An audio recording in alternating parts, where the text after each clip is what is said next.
আমি খোলাজা পিঠা বানালাম। সবাই তো বানাই হচ্ছে মাটির ইয়েতে, আর আমি বানালাম এটাতে। তো দেখেন কেমন হয়েছে। খোলাজা পিঠাটা কিন্তু অনেক সুন্দর হয়েছে, আলহামদুলিল্লাহ। এই যে দেখেন, দুইটা হয়েছে খোলাজা পিঠা আমার। মাশাআল্লাহ, অনেক সুন্দর হয়েছে দেখতে।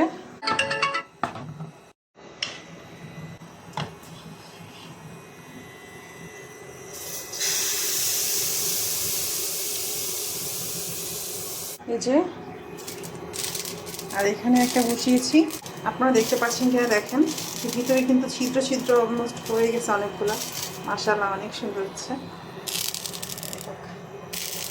আর এটা দেখি কি অবস্থা।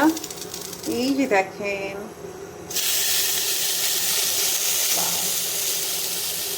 পিঠাটা কিন্তু ছেড়ে হয়েছে।